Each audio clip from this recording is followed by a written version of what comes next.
Hey guys, what's going on? I'm Caitlin, here to talk to you today about how to make a healthy lifestyle work for you and your budget. I've noticed that many people have this sort of perception of dieting, healthy eating, that it comes at a cost and it's not really attainable on a budget. Or, you have to go to these fancy food stores, you have to go to these fancy grocery stores, and you have to buy these organic, expensive meats and vegetables and things like that in order to be healthy. And I have found that, especially in our case, that's so far from the truth. And it's actually saved us money to be living a healthy lifestyle. So without further ado, here are 8 ways that we make healthy eating work for our lifestyle and our budget. Number 1, meal planning. This is a hack that can work for anybody. It doesn't have to be keto or low carb. You can be eating the standard American diet, and this can help save you money. It helped us because I remember back in the day, once a week having to go through the fridge and throw out half of the stuff that I purchased the previous week that I thought I was going to eat and looked really yummy when I was shopping. I used to browse through the store. I used to go on Friday afternoons and just grab a buggy and put all this stuff in. Oh, this looks good. I can make a meal out of this. This can work. This can work. Oh yeah, that's for a good recipe. Nice snack. And just throw it all in the buggy and call it a day. And that ended up with a pretty high price tag. I thought I was doing grocery shopping, a good way. I thought I was making everything work. But then that pain still happened every week when I had to throw out all the things that we didn't use. Now, every single Saturday, we use that as our meal planning shopping day. So basically, we sit down, we plan out all the meals we're going to have. We decide what we're going to have each day, what ingredients are necessary for each, and then we write down a list. And that list is solely what we use to shop with, plus or minus a few extra things. We use those ingredients because we use that list because it saves us from all the extra yummy looking things that we just grab off the shelf. We only buy what we're actually going to eat and what we're actually going to use. This method works for anybody, and it saves all the extra money that you grab from the shelves and grab from the aisles. If it's not on your list, you don't purchase it. Side note, you can even take this a step further and go ahead and pre-log your foods that you're going to be eating into whatever tracking app you're using. That way you can check it out and make sure that you're hitting the goals and the food goals that you want to be hitting. Number 2, we always make it a point to use recipes and meals that have a very small number of ingredients. Basically the smallest amount possible.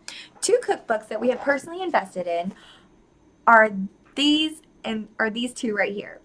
If you notice, the theme is 5 ingredients, which if you know anything about low carb and keto, that's very, very few ingredients. And those ingredients tend to add up to extra carbs in your meals, going over your calorie intake, things like that. So we use these cookbooks mainly because it helps keep us low in calories, helps keep us low in carbs, and helps us keep low in our budget. Buying less ingredients means you also spend less money. So that is a super duper way to make sure that you are staying in your budget. Most of our meals are pretty simple. We use a meat and a veg and some kind of fat. We don't do a whole lot of craziness. We always put garlic in it, extra garlic, and one little pre-minced jar of garlic will last us a whole 3 weeks for $1.50. So we stick to as few ingredients as possible to help make it work for us. As an extension of this tip, so 2A, we also like to reuse ingredients. So basically, if we're using a recipe that requires us to buy marinara sauce, because keto marinara sauce is kind of expensive, but if we're using something like that comes in a jar, something prepackaged, and we only use a portion of it, we try to make sure that another recipe later in the week does have that same ingredient. So we don't have to double buy ingredients. We can use the same one for both meals. So if we have a marinara recipe earlier in the week, we'll have one later in the week as well, and just use the one jar for both recipes. That helps keep the ingredients list low and the grocery costs low as well. Number 3, no gimmicks. No, I've noticed that on social media lately, especially with the keto groups that I am a part of, there's a lot of selling of products that are supposed to put you in ketosis, and there's all these taglines that kind of just reel you in. And I can say from personal experience anyway, I have not had to use one pill, one powder, one shake, one anything in order to get in ketosis and lose weight. Since October, and for a reference point, it's almost April now, in less than 6 months, I've lost almost 60 pounds without any of that extra stuff, only changing what I eat. So all that stuff is not necessary, and it's just going to be a hit on your budget. I mean, I'm not going to say it's not going to work for you, but at the same time, it is possible to make a healthy lifestyle change without buying all those extra products. The fourth way that we save money with our healthy lifestyle is by using gym membership alternatives. So most people, when they go on a diet or they say they're going to lose weight, a lot of people imagine going to the gym every single day, and they imagine getting a gym membership and then going there, going on the elliptical, doing spin classes, things like that. And the thing is, gym memberships are quite expensive, and sadly, they don't get used often enough. A lot of people who buy gym memberships, they're really motivated to start with. They go every day with their 5-6 days a week. And then it starts to slowly taper off, and you're not going as often as you'd like. And it's just going out into the world and actually physically going to the gym seems to be a challenge. And myself included, I've tried gym memberships before, and it just has not worked. There was one I even purchased thinking I was going to go all out and go exercise every single day at the gym, and then I never even used it once and spent $145 on a membership that I didn't even use. So there are lots of other alternatives. You can take a walk just in your neighborhood or in your apartment complex, wherever you are. Visit a state park, visit just an area park in your city. And there's also like a bajillion free YouTube videos about, yoga, doing Zumba, things like that. And then additionally, you can also think about pay by class options. So this Monday, I'm going to be going to Zumba class, and I'm paying $10 for one Zumba class. I have no idea if I like it. I have no idea if I will ever go back, but I'm going to spend $10 and only $10 for one visit. So you can see if there is a gym near you that maybe has a pay by visit option, and just to see if it would be worth it for you. Just saying, a $10 set of weights from Walmart is a lot cheaper than a $100 a month gym membership.